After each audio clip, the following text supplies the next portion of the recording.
So I've been doing a lot of work this year on making gardening easier for me, and one of those things is to use Strulch. I'll put the details of it in the description, but it's a kind of composted straw product. It's quite expensive, but for me last year it was just fantastic as a way of keeping the slugs down and doing double duty, as a way to significantly reduce the amount of watering that I needed to do, as well as keeping the weeds down. So yeah, I've been really happy with it. And last time I mentioned it, well, last year when I mentioned it, quite a few people mentioned alternatives.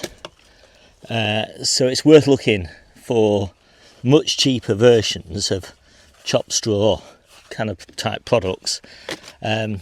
What you need to look out for though is you want something that doesn't have seeds in it. So some of these, if you just get like pet shop straw or something, sometimes it can have seeds and you end up just not saving yourself much time, because you end up with loads of grass growing or something, wheat growing in all of your beds.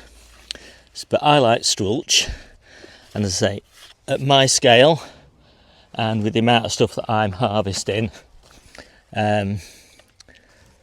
it's easily worth it for me. So that's the first thing.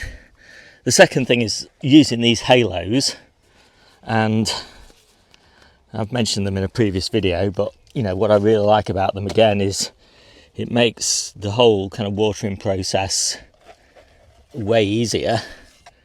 You're watering through the mulch, deep into the fairly deep into the ground, not very deep, about an inch into the ground, and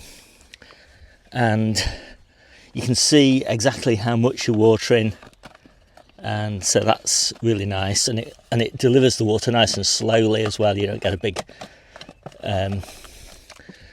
soaking water. It drips in over an hour or so. Now obviously what a lot of people will say is, why don't you have an automatic watering system? And it's just too complex for a little allotment site like this, with all these different raised beds and everything. This is fine level of complexity for me. So yeah, then I've put these chains up with these hooks, which makes it really easy to work on the beds. So previously it was pretty difficult to get the beds open and leave them open whilst I was working, harvesting and all that. And I've got them with two settings, so they can have them really far open, or I can have, and that's kind of what I would do if it was windy and I wanted to make sure that they weren't going to swing back on me, or almost vertical like this, which is kind of the way I'd have it if I wanted the beds open to get a bit of rain on them or something like that. So that is going to make life a lot easier and safer for me. So I'm really happy with that. Just really simple chains, hooks and eyes. So next thing for me was, I really wanted somewhere to sort of sit and relax, a space where I could do projects and just generally be more flexible. And so I put in a new area by taking out two beds, and what I found is that every year I just get more productive, so I just need less and less space each year. And rather than just keeping on growing more and more food, I'm just partly growing fancier food, like a lot more melons and peppers and things like that, but also I'm just creating, as I say, this nice kind of leisure space, project space, temporary storage space. And I've just put nice little umbrella parasol up, so that'll be really nice, and that's supported on guy ropes so it can stay up there when it's windy, which it often is here, so that's great. I've also invested in lots of standardised pots that all fit really neatly into all of my trays. Everything is standard and consistent, and again that just makes life so much easier. And then of course there's the wood chip.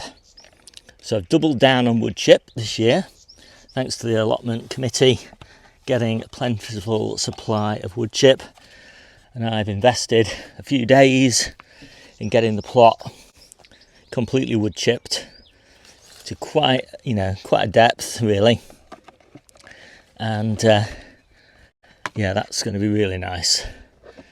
It's a really nice surface to walk on all year round, and all year round matters, for me. Obviously I'm a year-round gardener. I don't have any kind of special gardening shoes or boots or anything like that, just wearing my normal trainers all the time. So yeah, I just love the wood chip.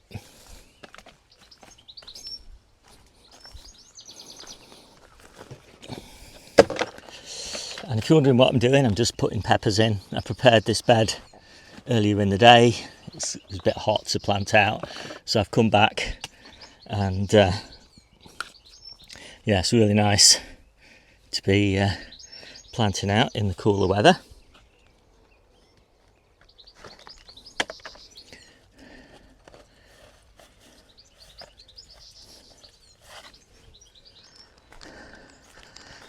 So the next thing on my list is that I tried to do more perennial planting.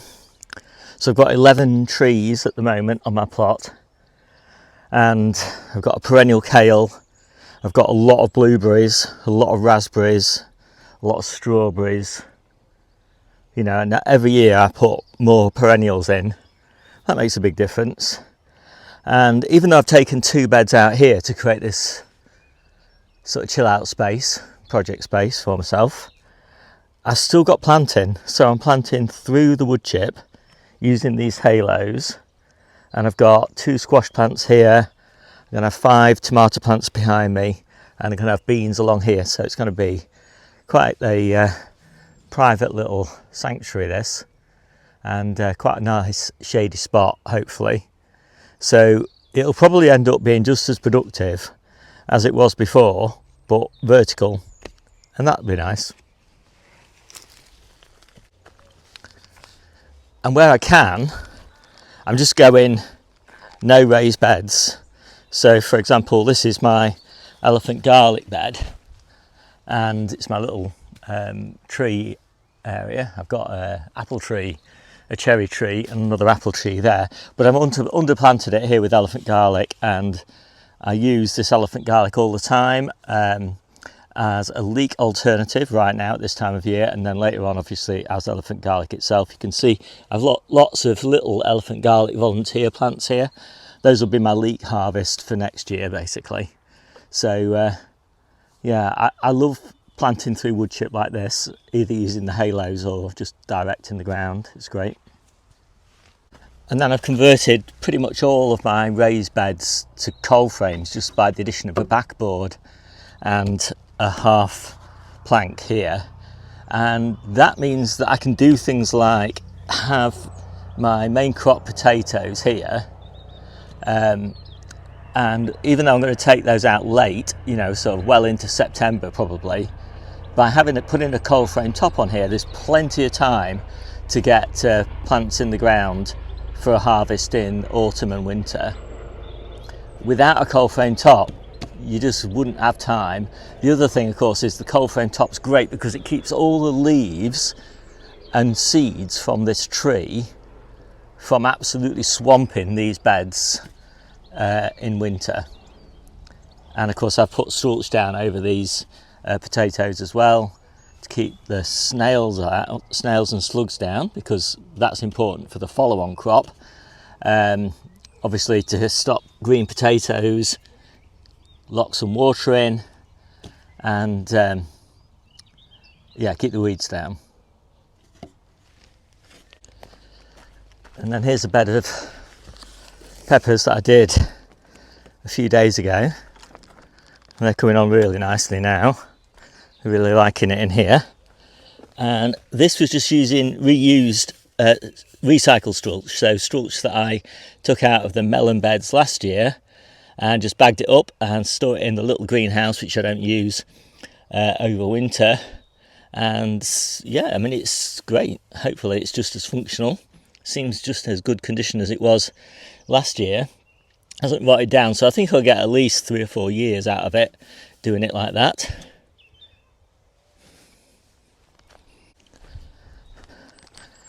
And then of course I'm very fond of interplanting, and in this case I've got my early onions, the overwintered onions, interplanted with my asparagus. They both finish towards the end of June, so by the time the asparagus is left to grow on, the onions will be out, and so it's a really nice way of halving basically the number of beds that I need to manage and weed and water, etc, etc. Yeah, it makes life a lot easier when you do a lot of interplanting, if you get it right, that is. And I talked about standardising all my pots and containers and things like that, and all my trays, but I also try and standardise all my bed sizes. So all of these low tunnels, mesh tunnels, plastic tunnels, cold frame tops, everything just moves around everywhere, wherever I need it basically. And then finally, I use a lot of water, and water definitely makes gardening easier. And because I use a lot of water, I collect a lot of water. So I've got a little shed, I've got a big polytunnel, I've got gutters on both sides of the polytunnel. All the water's collected into these dip tanks. Over winter, the water gets pumped into these IBC tanks. And these dip tanks are just so great, you know, because you can fill a watering can in a couple of seconds. And I also really like that now I've got the greenhouse at home in the kitchen garden. It takes all the pressure off me to do anything early on the allotment. So I might do early things, but they're going to be hardy, you know, frost tolerant things. Anything, peppers, cucumbers, tomatoes, etc. Anything that's not frost tolerant, I can start in the kitchen garden greenhouse and bring those plants to maturity there, those early plants, and that's enough for us to eat fresh all the way through April and May. And I'll just show you a typical sort of harvest in May and you can see what it looks like. But we tend to try and harvest a table like that, obviously with a different mix of fruit and veg every week of the year. But yeah, it means I'm really starting my peppers, my main crop peppers, my main crop tomatoes, my main crop potatoes and things like that on the allotment, you know, really conservatively, and never worrying really that it's going to be too early and I'm going to lose them to a frost. And one of my favourite things is that because I harvest a lot of food, you know, about £6,000 or £7,000 worth of food each year, I take about half of that saving and bank it and use that as my gardening budget. And so I've never actually spent any money on the allotment that I haven't saved 2 times over. And when I'm talking about spending money on the allotment, I'm including all the money we spent on the kitchen garden and the greenhouse and Debbie's allotment plot. So yeah, I mean, it probably adds up to something like £1,000 a year on the allotment, but because I'm saving £6,000 a year and banking 3,000 of that, you know, I've got a nice surplus accumulated in the bank for future projects. But it's really nice to know that I've never spent a penny on the allotment that I haven't already saved. And then one of the things I really like is just kind of spreading the work out.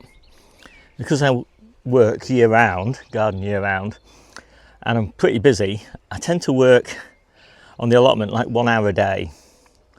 and then I do a sort of one day when I do the harvest and spend a couple of hours doing it then. So works out, you know, 7 to 8 hours or something like that. It's a nice slow pace of life really, and I really like that in summer that 1 hour can just be in the evening like it is today. And I do, when I'm doing the transitions, so April, May, September and October, the two big transitions really, I do tend to have to work maybe 14 hours a week, something like that, but it's still quite manageable. And I love the bed system, you know, because I try and focus on getting one bed done each day, and it's a nice sense of accomplishment. Anyway, my name's Steve, this is the Seaside Kitchen Garden and Allotment channel, and I'll see you soon.